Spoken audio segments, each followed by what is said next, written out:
We have so much to talk about regarding the upcoming August 10th to 28th developments, and my mind is racing. Let's start with Josslyn Jax and this mysterious new business executive, Hudson. I have to admit, I originally thought Hudson was just going to be another background player, someone simply poking around to find out about the baby that Ava Jerome is helping Ethan Lovett hide. But guys, this is so much bigger than a simple paternity search. I wasn't ready for that. I keep thinking about how Hudson is likely looking for a much more critical missing link in Port Charles, and Josslyn is somehow going to stumble right into his dangerous path. The idea of Josslyn not just clashing with him, but actively deciding to turn the tables and investigate him, that is so recklessly Josslyn, and it absolutely terrifies me. We all know she has that fierce Spencer and Jack's fearlessness, especially after her recent WSB entanglements, but investigating a dangerous, unknown entity like Hudson, that is going to force him to pivot from just asking questions to taking lethal action. If Josslyn digs up too much dirt, she is going to find a massive target painted on her back, and I am deeply worried about who will have to save her this time. And you know who else is playing with fire in this exact same storyline? Ava Jerome. I love this storyline, but something still bothers me about Ava's approach to dating. If Hudson comes sniffing around her gallery asking about Ethan, Ava's first instinct isn't going to be to run or call the cops. It is going to be to manipulate. She is going to feed him completely false information, genuinely thinking she can outsmart a guy who clearly operates on a terrifying level. Maybe I'm being unfair, but I understand why she feels the desperate need to protect Ethan, yet I still think that was a massive mistake. Ava thinks she is always the smartest person in the room. She has survived Ryan Chamberlain, Nicholas Cassadine, and Sonny Corinthos, but feeding lies to a dangerous man like Hudson is only going to drag both her and Ethan into a much deadlier war.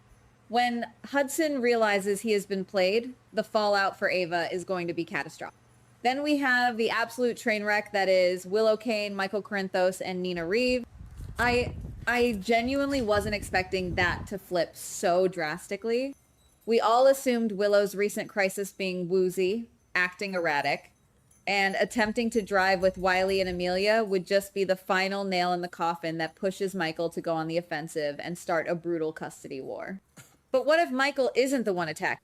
What if Michael is actually pushed onto the defensive? If Willow is hiding something much darker, or if she is secretly being manipulated by someone else entirely, this changes the entire dynamic of their marriage. I keep thinking about how Nina Reeves is positioned right now. Nina is incredibly observant when it comes to her daughter.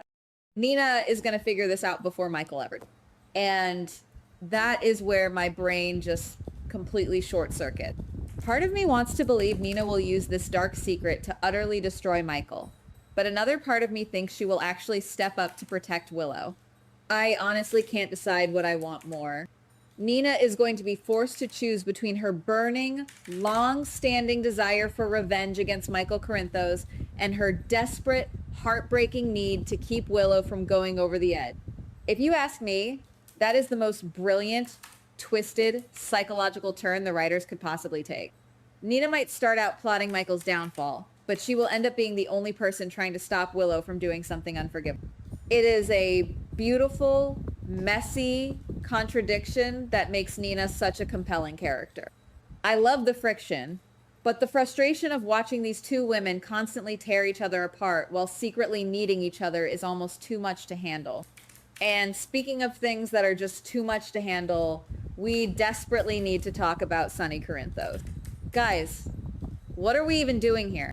We are hearing that Sonny might actually be preparing to walk away from the mob, holding strategic meetings to find a successor so he can start a new chapter. I have to admit, I laughed out loud when I realized where this was going. Do we really think Sonny walking away is going to be a clean break? Creating a massive power vacuum in the Port Charles underworld is like ringing a dinner bell for every old enemy they have ever had. And right in the middle of this impending disaster is Rick Lansing. Rick isn't just going to help Sonny retire peacefully. Rick is going to look at that empty throne, look at the chaos, and see the opportunity of a lifetime. I can completely see Rick manipulating the entire situation, pushing Sonny to change his mind, or orchestrating so much chaos in the streets that Sonny feels he has to stay to protect his family.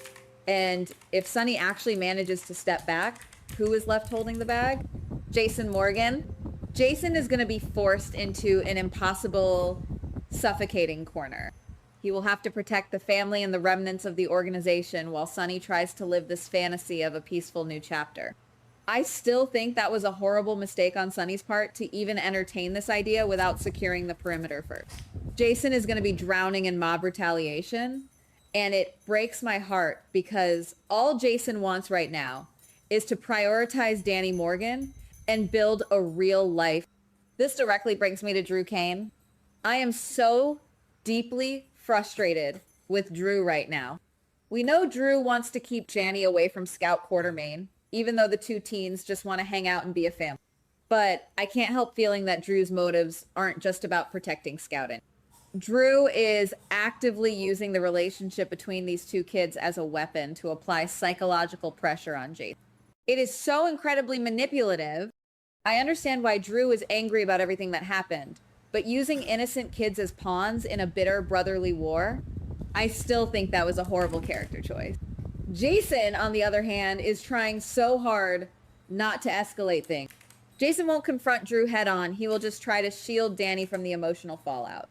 It is going to be one of the most emotionally gut-wrenching storylines for Jason, watching him swallow his pride just to keep his son safe from Drew's toxicity. Let's shift gears to Trina Robinson, because my stress levels regarding her storyline are completely through the roof. The secret stalker who wants to eliminate Kai Taylor is terrifying enough, but we are all jumping to the conclusion that Kai is the only target. What if Simon pushes Giovanni Gio Palmieri to fake a romance with Trina just to generate PR buzz for their music career? That plan is going to backfire so spectacularly. The stalker is going to misinterpret the PR stunt and genuinely believe Gio is trying to steal Trina away from Kai. Suddenly, Gio isn't just a talented musician. He is the prime target of a deranged fanatic. I genuinely wasn't expecting that level of mortal danger for Gio, and it makes me so anxious for his future. But you know who is going to figure it all out? Emma, Scorpio Drake. I keep thinking about how incredibly perceptive Emma is.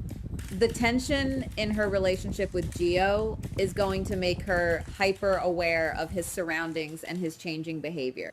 While everyone else, including Simon and Trina, is oblivious to the stalker's shifting focus, Emma is going to notice the red flag. If Emma realizes Gio is in mortal danger, she is going to absolutely shatter Simon's ridiculous PR plan to save her boyfriend. I love that Emma is getting this level of agency. She isn't just a supportive girlfriend standing on the sidelines. She is the one who is going to crack this case wide open before the PCPD even realizes there is a legitimate threat. Speaking of the PCPD, Anna Devane and Britt Westbourne are about to give us the psychological cat and mouse game of the century. Anna is clearly setting a trap to get information, but Britt is way too smart and way too seasoned to just walk blindly into it. Britt's entire focus right now is reconnecting with Rocco Falconeri and making sure he is okay after all the trauma involving Ross Cullen. By prioritizing Rocco, Britt is going to inadvertently sidestep Anna's trap completely. But that is where the real danger starts. When Anna realizes Britt slipped through her fingers, she isn't going to just give up and walk away.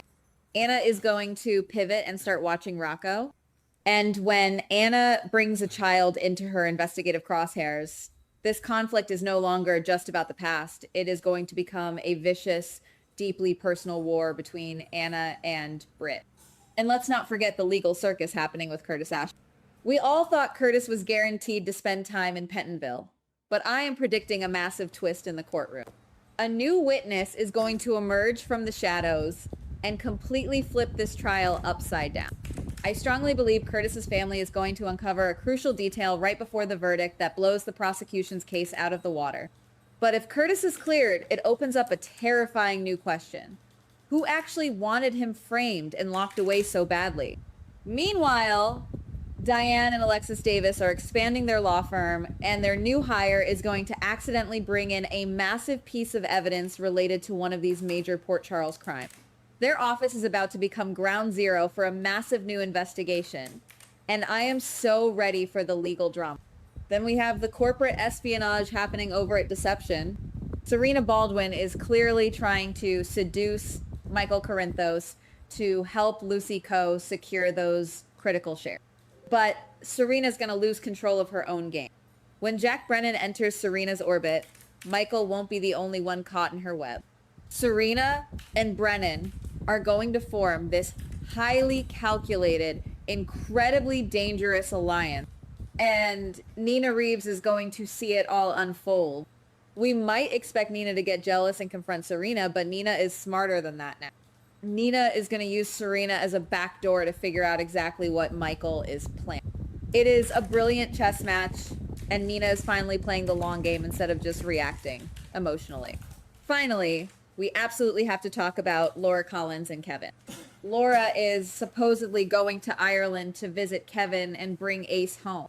But guys, I don't think this is just a simple family trip. Kevin claiming he wants to stay in Dublin to teach for the fall semester sounds like a massive, glaring excuse.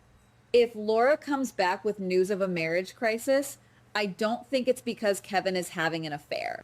I think Kevin is hiding from a massive crisis or trying to protect Laura from something very dark. And if their marriage fractures, Ezra's going to step in. Ezra isn't just going to be a shoulder to cry on. If he finds out Kevin hurt Laura or put her in danger, Ezra is going to physically go after Kevin.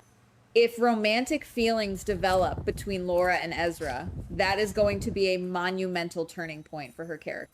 I am looking at all these storylines from August 10th to the 28th, and it is so incredibly clear that they are all on a violent collision course. Willow, Michael, and Nina are dragging each other into a toxic family war. Josslyn and Hudson are unlocking deadly secrets that should have stayed buried. Sonny is creating a mob vacuum while Jason and Drew tear their family apart over Danny and Scout. Trina and Gio are in the crosshairs of a stalker, and Serena, Brennan, and Nina are forming a triangle of pure manipulation. The biggest twists are going to come from the exact people we think are just standing on the sideline.